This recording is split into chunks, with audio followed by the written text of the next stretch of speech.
Hello and welcome back to the live series podcast brought to you by Amicus Recruitment. This is the podcast that gives you insight into the life and role of tech leaders from all over the globe. Today, I'm joined by Kamal Laungani. He's Senior Engineer Manager over at Affinidy. Hi, Kamal. Thanks for that little wave as well there for those watching on YouTube. How are you doing? Good, good. How are you doing, Heather? Yeah, I'm really good, thank you. It's always funny doing that little introduction and saying, how are you doing? Like, I didn't just ask you that before I hit record. But yeah, I'm absolutely buzzing to have you on. Obviously, I kind of want to touch base about Affinidy and yourself as well, just for anybody that hasn't kind of heard of you or your work or Affinidy. Do you want to maybe just give us a quick little rundown on your role there and what it is that they do? Cool. Thanks, Heather, and thanks for inviting me to the podcast. I'm Senior Engineering Manager at Affinity. I'm handling different teams, different initiatives. As a startup, things change a lot, so been handling different kinds of initiatives. I started my career with Deloitte Consulting for a couple of years, spent there, and then I did my own startup, which was into real estate crowdfunding. I was the technical co-founder of that startup. And then I moved to Berlin, been with a few companies and with Affinity for 3 years now. Amazing. Yeah, I know like when we mentioned before and when we chatted briefly sort of last week, you've got a really impressive sort of bunch of experience essentially, for lack of a better phrase. You've got your kind of timeline and your career is pretty interesting. But you didn't necessarily start out in software engineering specifically. Do you want to maybe just kind of run through your career so far? Like why did you get into software engineering? Yeah, no, I actually did study computer engineering, and I actually had a QA background for the most part. I had a quality assurance background. When I started my career at Deloitte, there was two different projects that I worked with. One of the projects was, back when President Obama was in power, we had this project called Obamacare from the president, and this was for health insurance and giving free health insurance to its citizens, just like in Europe. And one of the biggest states implementing that was the state of Kentucky, and I was one of the developers working on that project. So when there's a big spiel in the US about the health insurance, and there's like actually hundreds of developers working in India for that. I was one of them. And I did some coding there, front end, Silverlight, backend, .NET C Sharp. Then I got into a different project after that, which was Caltex. It's an oil and gas company, and that was based in Australia. And that's where I got to play with QA as well. So software testing and a little bit of test automation too. Back in 2011, 12, software testing automation was still kind of new. Yeah, I got a chance to do that as well. And then post that, I made a conscious choice of sticking to the QA field because I felt like that was my strength. But over the last, say, 3, 4 years, I got the opportunity to um, grow my leadership not only from QA but also to other domains. So I currently lead engineers across QA, front end, back end. And I will be switching over to a different role in a different company very soon, and I'll be doing the same there, leading different engineers from different fields. I look at myself as a little bit of a generalist, and that's why I chose to transition into like engineering management. Yeah, you kind of just perfectly segued me into the next part, really, because I did want to talk to you about management styles and your kind of approach to it. And it's really cool. I was going to sort of ask why you got into management, but you've obviously just kind of explained a bit there, which is great. What kind of management styles have you kind of experienced working your way up the ladder, and how has that kind of affected your management style as you entered that role? Yeah, so initially when I was quite new to this field, this started with me leading some QA engineers. And there was a startup called Celix that I was working at, which got acquired now. And I got the opportunity to be the hiring manager for the first time. It was a new experience for me. And coming from a QA background, I have a tendency to be very picky and selective, both in my recruitment, but also in my work. Um, One of the things that I felt when I look back at it, could have been improved is I was too choosy in my candidates, especially if you're hiring junior to mid-level candidates. It's something that you gotta have a little bit of trust in them to upskill themselves because no one's going to be perfect right at the time when you hire them. They're also on a journey of improving themselves, just like you yourself were. So that's how I basically started with management, and uh, initially it was a little bit, I was taking it too seriously in a lot of ways. Over time, I just got to relate with everyone who I'm leading in the way I related to myself and my own journey. So it helped me empathize better. And today, I'm more of a servant leader. So which means that I look at myself as a coach. So if I'm not going to say that I am Usain Bolt, but I know that my team has people like Usain Bolt, people who are run as just a metaphor to say that people who are top performers in their own specific domain. So my goal is that of a coach, where I want to groom hundreds of Usain Bolts. Having done that racing myself in the past, I feel like I can pass it on. So I'm more of a servant leader, who enables their team members to reach to their fullest potential and perform at their peak. Yeah, again, it's almost like I sent you the questions pre this interview, because you are segueing me perfectly. Who would have thought into each question? I don't know whether you're doing that intentionally, but I'm loving it.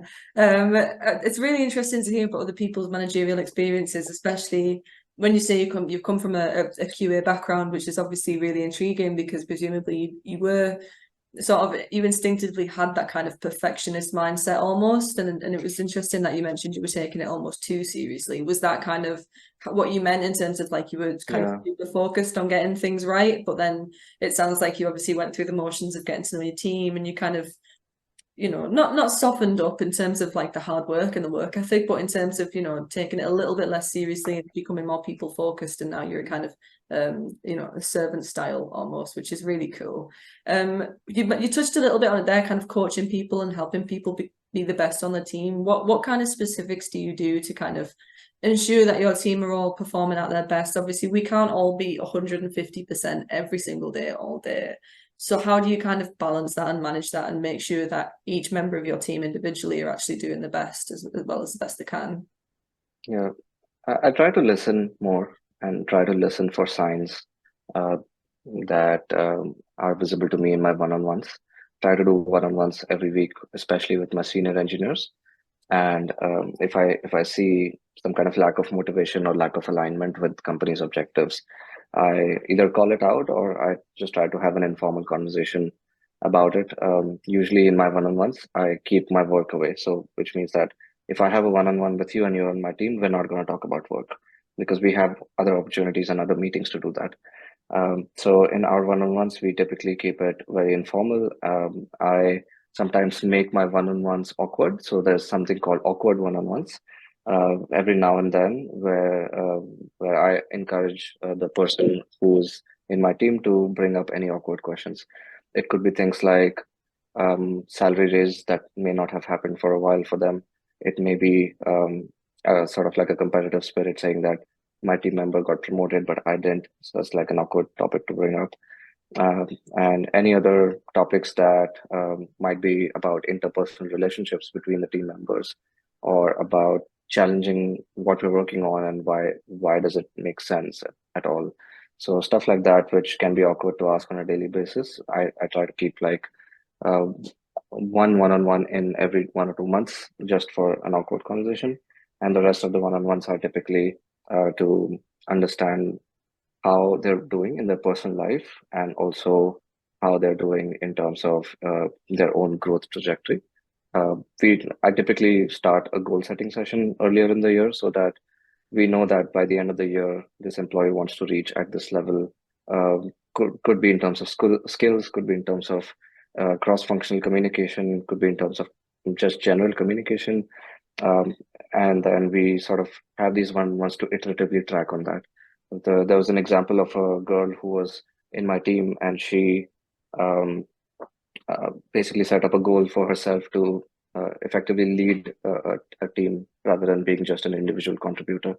So every one-on-one, we used to have mini goals set for her, which she could say that, hey, there's 10 tickets, of which 7 are assigned to me, but I'm going to take responsibility of delivering on the remaining 3, even if they're assigned to someone else. So which means that she takes the full accountability. She may not actually write the code herself, but any questions that those team members have, they go back to her, and ask any questions in order to resolve and deliver those tickets on time. So it's just try to put more responsibility on people who want to take it. And if there's someone who's underperforming, try to understand the root cause and have an honest conversation with them about it, and just go deep into that and see if they can and want to improve on that. Yeah, I love that. That sounds like a really healthy way to go about things, especially I really love the philosophy of having those awkward one-to-ones and intentionally kind of, because it is tricky, isn't it? And a lot of I think a lot of the aspect of an awkward question being an awkward question at work is the fact that there isn't really ever a right time to bring it up, and half of the battle isn't actually asking the question, it's when to ask the question. So having that kind of forward thinking is it sounds super positive. Yeah, at the same time, you can't have too many of those, right? If you have every week an awkward one-on-one, it's not fun to work with them. Yeah, exactly. That's right. You're kind of getting up, someone overspills a little bit too much. You're like, okay, this isn't even awkward anymore. Like we're just breaking all the barriers. That's great.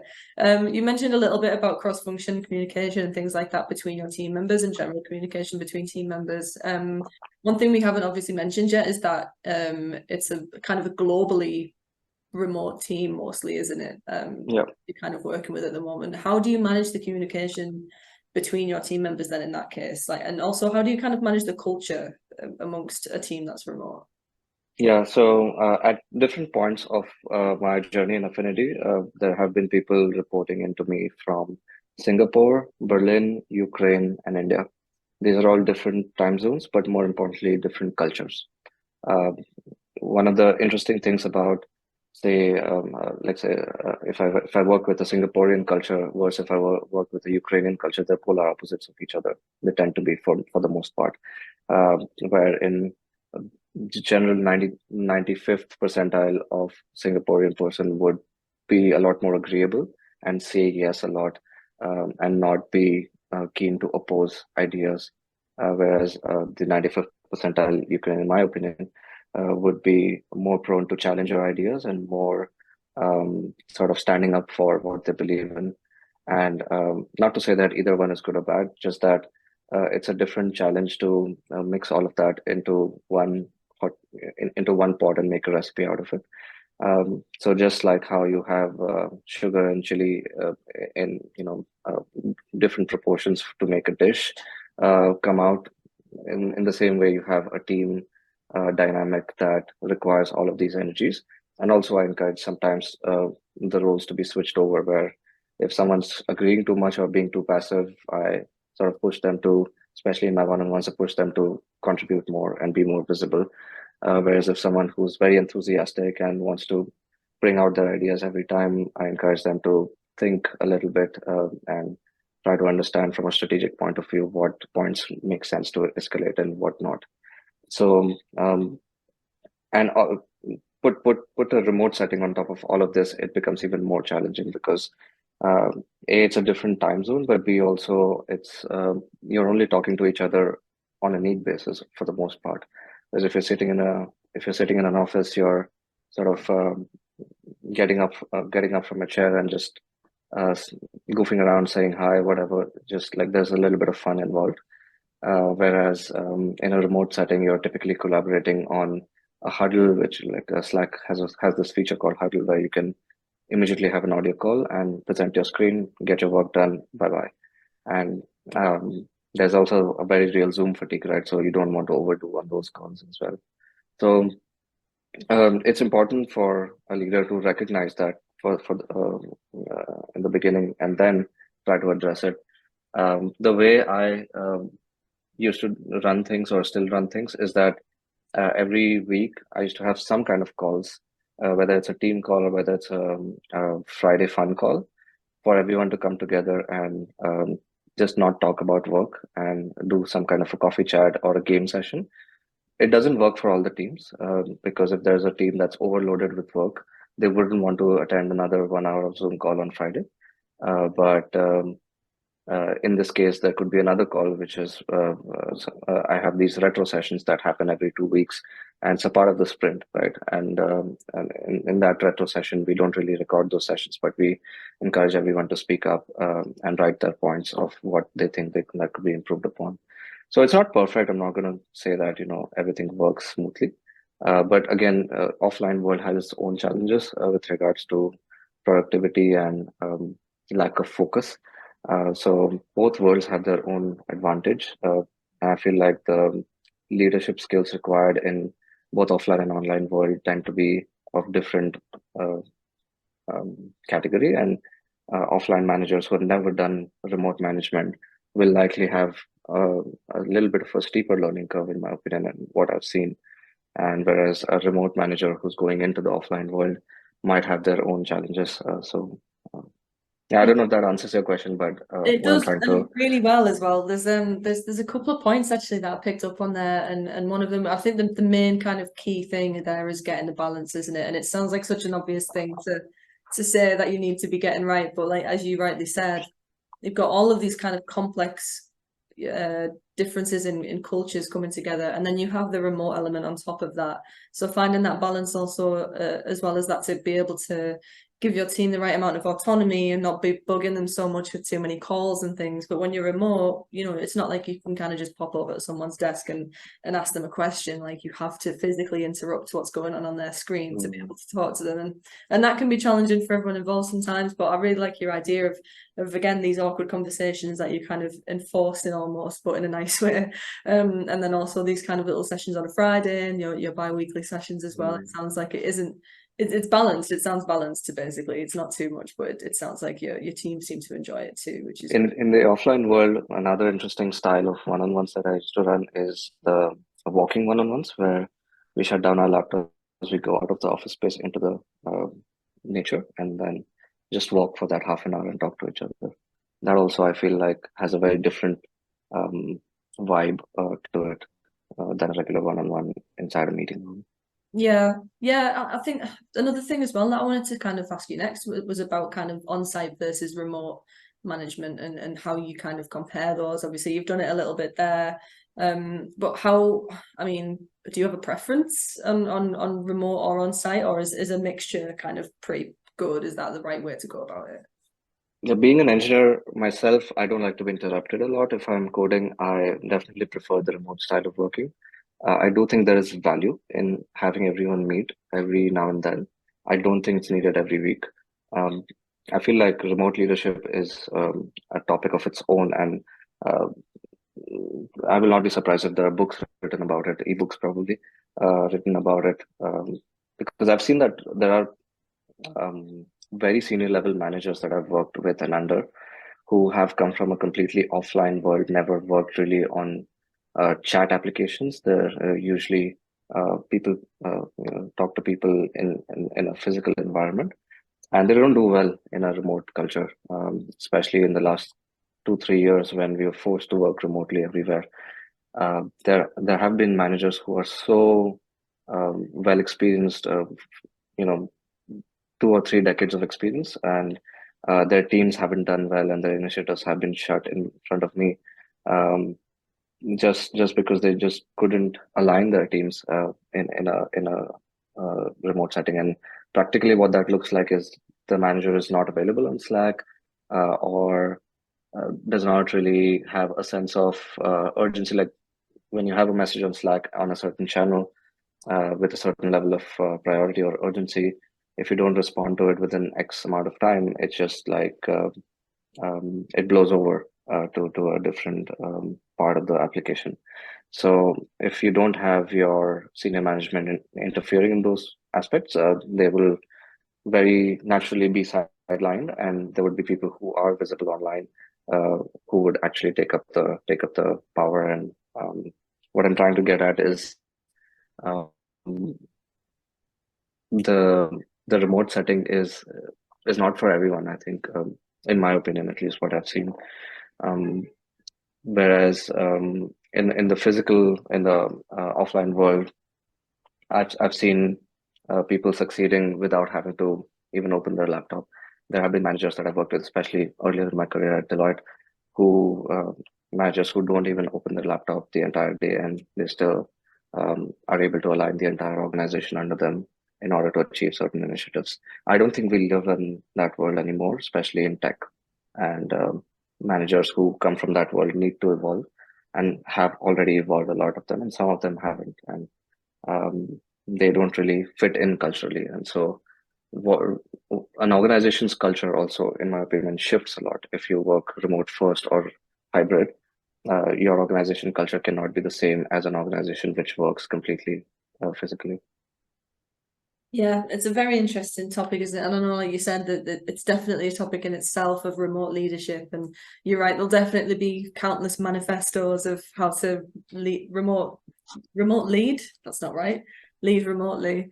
It won't be me writing those manifestos off of the back of it. But yeah, it's interesting that you say that, because I was going to kind of ask next about how you make people feel valued on a remote team, and you kind of touched a little on it there. In your previous experiences of certain managers that haven't necessarily done a great job of that, or even adapted to remote from on site. But how I know you said about the one-on-ones and things like that. Is there a way to truly know whether your team are actually doing okay, especially with the globally remote team? You know, do you have a way of kind of personally getting to know them for real, for lack of a better phrase? You know, is there a way to kind of really tap in to the take? There are examples of this I've seen from other managers who have gone, in my opinion, a little overboard with it, where there are Slack applications that ask you every day on how you're doing, and at the end of the week, create a scorecard out of it. It's kind of like number crunching people, which, in my opinion, is way too much. And then uh, there's the other side of things, which is way too much frequent communication. I know over communicate has been the mantra of a lot of companies since COVID. But if you're having a Zoom call every day and then you have like 3 one-on-ones with the same person every week just for them to ask you how you're doing, it's also a little bit of an overkill. Um, but what I've seen work for myself is that I try to make a friendly relationship building is very important for me. Even if I'm working with people who are not in my team, who are my counterparts in different functions like product and business, etc. My agenda with them when I talk to them is not work in the first call. It's usually about relationship building and try to understand who they are, what takes them, what's their motivation, what will help them succeed. So if I can propose an initiative to them tomorrow that also achieves their goals in their OKRs, that'll help them and that'll also have them motivated to help me back and my team. So this has worked for me. For most of the people I've been able to build a relationship. There are some tough nuts to crack where there are some individuals who will not open their video most of the times, and um, there's not much you can do other than ask them to try to open up, especially in meetings which involve higher leadership or meetings which involve the rest of your team. I think it's important to show yourself and be visible. And I encourage everyone to be visible, even if they have some opinions to share, and that those opinions may not work, gel well with the rest of the team. That's totally fine. You want to create a platform or an atmosphere where voices are heard. So that's another thing that can help open things up if there's people who are closed up, and that's natural, right? There are some individuals who are extroverts and some are introverts. Um, but in any case, with both cases, I try to build that relationship and rapport with them such that in case there's something that's breaking in the application, they wouldn't mind opening the laptop at odd hours and try to fix that issue. That has worked for me in the past, and it doesn't work for everyone. And also, a team setting is different, so it doesn't mean that the same behavior will flow outwards and upwards to the rest of the organization. That's where visibility training comes into picture. And in the remote world, the Slack is your Slack or whatever application you're using. That's your office. So if you're not online and not writing something there, you're as good as not in the office. So your physical visibility is not there anymore. And in the absence of that, your opinions on Slack or the words that you write matter more than the words that you speak in one-on-ones. So that's something that Yeah. I think it's a really fascinating point to you know, kind of where's the line with when to kind of stop pushing someone to open up a little more with work. Some people, like you said, are just a little more introverted, some people a little more extroverted, and sometimes people are just an extrovert who are having a bad day and don't want to talk that much, you know, like it's very up and down, and it can flow a lot. In terms of, do you kind of reflect on yourself as a manager much in terms of, you know, like how do you kind of measure yourself and how you're doing, you know, how do you think about it a lot? Like how kind of introspective should a manager get, or how healthy, you know, what's a healthy level of introspection for a manager who's managing a remote team? Yeah, the first step of that for me starts externally, ironically, which is talk to my team and ask their feedback on a regular basis. But my one-on-ones are not just about um, telling them something to do. It's also about asking what I can do better, and what are the things that you think is lacking in me. Um, so I see that feedback on the bi-weekly retros that we do. I see that feedback in verbally in one-on-ones or team settings. So that's my sort of source of inspiration. And then uh, in terms of introspecting, uh, I basically look at my OKRs as well. If I know that if I can help my manager succeed, if I can help my whatever CTO succeed, and make them look good, then in some way I'm doing a good job and my team is doing a good job. Um, as a manager, I feel like your work and your um, validation is a lot more external rather than internal. As an individual contributor, you can look at your code and be proud of what you've done, or you can look at the copy that you wrote and be proud as a copywriter. But as a manager, it's usually you have to take a back seat, and it's like praise in public and criticize in private. And if there's something that goes well, it's the team's win. If there's something that goes wrong, it's my fault, right? So that's what a manager's attitude has to be. You can't go out there and go out there with an intention to shine. That's one of the mistakes that I did early on in my career. I wanted to shine a lot myself because I did come from an individual contributor background. And then slowly I realized that, no, as a manager, it's, I should be taking a back seat and let my team shine. I'm a big fan of wrestling, actually, and wrestling also has the same mindset. If you look at two wrestlers, and wrestling, for those who don't know, is theater, right? It's fake or whatever. It's all acted out. So if you see that there's two opponents who are fighting against each other, they're actually not fighting. They're actually doing an improv or a theater, right? So they're supporting each other even in that fight, and they're trying to make each other look good in their promo battles. If they say something, if you diss your opponent, you diss them in a way that puts them up, not down. And so um, some of that translates to engineering management as well, and teams as well, which is to say that if there's feedback coming in from my upper management and they're really frustrated and there's a lot of negative words being spoken, it's my job to take all of that and filter out the essence of that and transfer it to my team. I can't transfer all the pressure to my team, right? I have to take a lot of that and pass on the message which is relevant. And then if there's good work being done in my team, it's my job to make sure that they all shine, right? All of them have visibility. People know by first name who my team members are. Everyone in the organization should know that. So that's my responsibility. If they don't know me, it's fine. They should know my team members. Um, so that's kind of like a little something that takes a little bit of experience, in my opinion, to take a back seat and let others shine and help your manager shine, help your team shine. And if you do all of that right, you will grow in the organization. Yeah, I absolutely love that philosophy. I think, do you reckon it's easier to kind of, I mean, I would say it's easier said than done, but I think you put it so perfectly that it does sound actually quite a smooth transition to be able to make. But I really like your honesty in saying that you kind of started off being like, right, this is my time to shine. I've got the title now, made the effort to get to this point.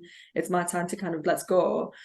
But then in reality, you realize that your role is actually much more about lifting your team up above you, and you're kind of there to, like you said sort of earlier in the episode, you're a servant to them to help them kind of be elevated and make sure that Yeah, they're really getting the attention that they deserve. It's not kind of about you essentially, yeah.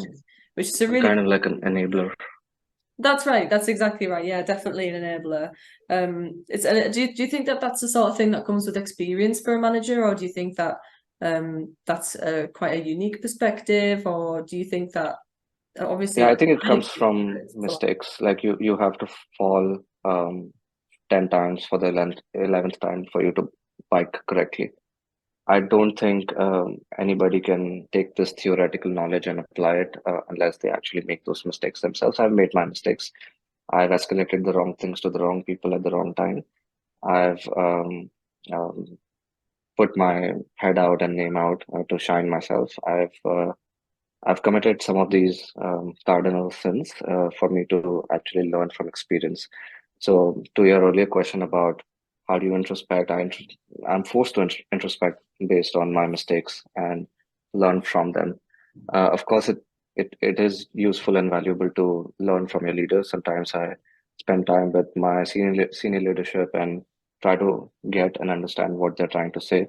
Not always it will make sense, but sometimes it makes sense 2 years later, right? When you listen to a negative feedback, you might be emotionally charged at that point, but maybe a couple of years later, some of that feedback might make sense. Some of that feedback might even be bullshit, right? Not everybody knows you. I don't know your entire journey, and for me to say two sentences of judgment might sound harsh, and it might be harsh, but some of that might even be valid. And I try to listen with an open mind, and I try not to be um, argumentative or judgmental of someone saying something. Um, Whatever they said, it is the reality of that moment, and they said it because they felt a certain way. That is totally fine. We are dealing with humans. We're not dealing with robots. Emotions are a part of an organization or of a team. Rather than ignore them and say that, be rational.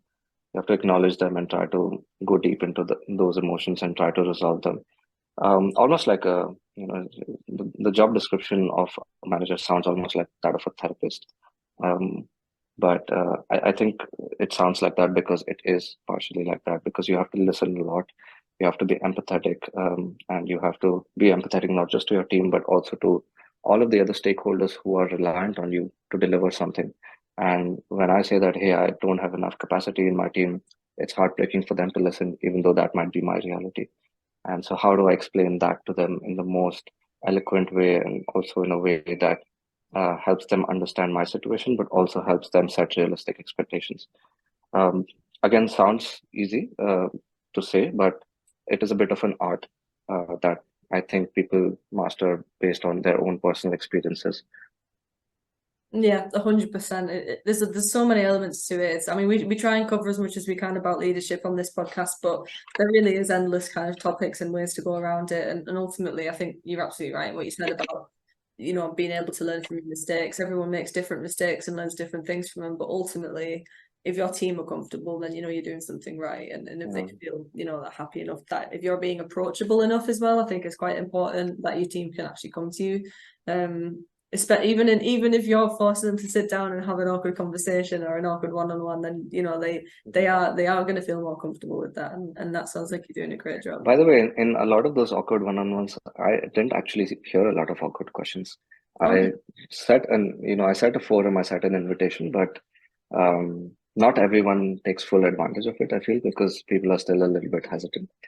Um, but that's a good sign also, probably because a lot of the times when you don't hear a lot of awkward questions, it's a sign that either things are doing very well or you're such a bad leader they don't want to talk to you.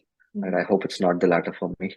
Yeah, yeah. I imagine, I don't know. I mean, I doubt it would really happen, I suppose. But have you ever had some like really awkward questions that you just did not expect, or is it mostly been pretty tame and work related? I mean, modern organizations work in a way they want to be cool, and so there's no topic that's off the grid for the most part.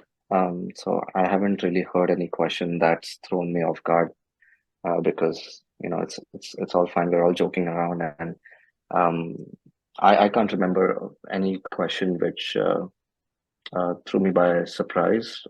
There are some political questions that if you're working in a larger organization of more than a couple of hundred people, uh, there is a natural proclivity towards people trying to politic their way here and there. I don't think the P word is bad. A lot of people hear politics and sort of shy away from it. I don't think it's all that bad. Sometimes it's about managing stakeholders' expectations in the right way. And sometimes it might not make sense for you to say something directly to someone and have them hear it from a different person. And it's okay to sort of try to influence different stakeholders in a positive way. So some of these awkward one-on-one questions tend to revolve around topics that people are not supposed to talk about in an organization. If the organization is going through certain changes, or if there's a senior level leader who's hired, and we might be expecting some changes. So there are those kind of gossip related questions which are not bad.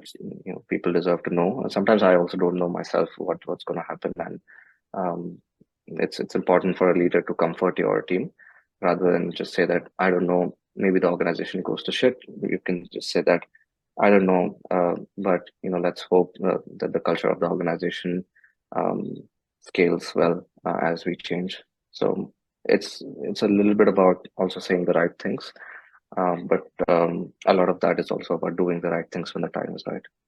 Yeah, you do sound like you make yourself very approachable in these sort of situations, to be honest. And I think your team are obviously pretty lucky to have you. I've got two more questions, and one of them wasn't written in the original questions that I had written out for you. But since you mentioned it, I have to ask, who's your favorite wrestler?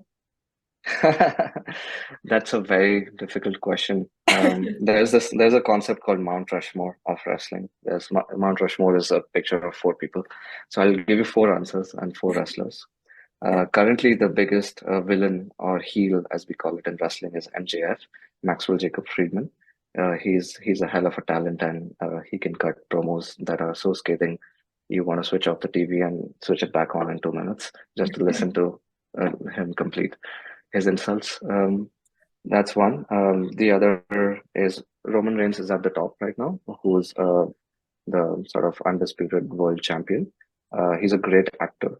His emotions and his little expressions make his performances very theatrical, whether it's wrestling or whether it's promos. Um, then, just to mention a popular name, I'll say John Cena because he was someone who I grew up watching, and he's carried the world of wrestling on his shoulders for a while. And then when I was younger, I used to love Lita. She's a female performer who's not actively performing these days, and I think I used to like her work as well back in the day. Cool. Well, I've heard of John Cena, so 1 out of 4 isn't too bad. Yeah, I had to mention John Cena because that's something that everyone can relate to. Yeah, I'm glad you did throw that one in there. Otherwise, I would have absolutely no response to your answer. I would have really struggled. It occurred to me as soon as I asked, I was like, Heather, you don't know anything about boxing. See what I mean? It's Wrestling. not boxing. I don't know. I'm really showing my true colours here. I know nothing about any of it. Let's just stick to tech leadership from now on. Don't ask any more wrestling questions.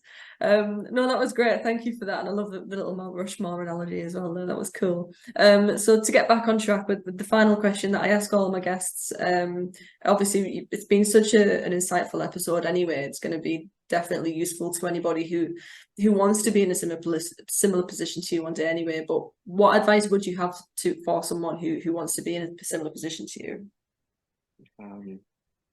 Be humble and not give advice.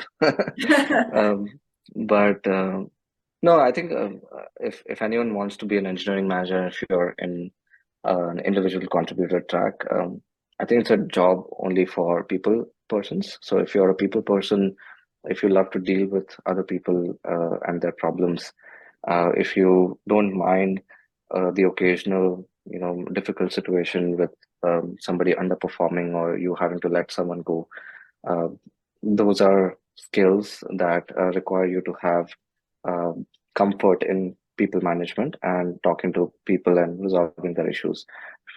So my advice is, if you're not that kind of person, don't go into this, because there's obviously a different track in most of the other companies, which is you can grow as an individual contributor. You can be a principal engineer, distinguished engineer. That's not any less or more than a management track. And the the reason I give that as my number one tip is because I've seen some people who switched into the management track, and want to switch into the management track, and they just don't want to deal with all of these issues with regards to people, and with regards to collaborating with stakeholders, and setting their expectations right, and dealing with difficult people who you might not necessarily like on a regular basis, translating feedback which might be very harsh from the top leadership to your team. So if you don't enjoy, if none of this sounds remotely familiar to you, then don't do it. Um, so yeah, the advice that I have is for people who um, think that they want to do it, but are actually not those kind of people, and that's totally fine. Yeah, I love that. I think it's do you know what, that's it comes up a lot in this podcast, that a lot of people kind of sometimes think that they just want to climb the ladder, and kind of sometimes not in a shallow way, but they think climbing the ladder means managing people and then having more responsibility over people. And that's just not always the case, is it? Not everybody's actually built for that. So I think that's a brilliant piece of advice. It's honestly been a pleasure having you on. And I've learned myself a lot in this episode as well, mainly not to mention wrestling or boxing in future episodes, but it's been very, very, very interesting. And I'd love to kind of catch up with you again in 6 months to see where you're at. And I know you said you were walking into a new role, so we'll definitely have to catch up at some point. But if you're watching on YouTube, hover over the logo in this corner in the bottom, hit subscribe, follow at Amicus Jobs on socials, head to amicusjobs.com for all our previous episodes, and all of our roles that we've got up there as well. They're all very interesting and very lovely. Kamal, honestly, thank you again so much. I've really enjoyed this episode. It's been great. Thank you very much, Heather. Great speaking with you and all of your audience.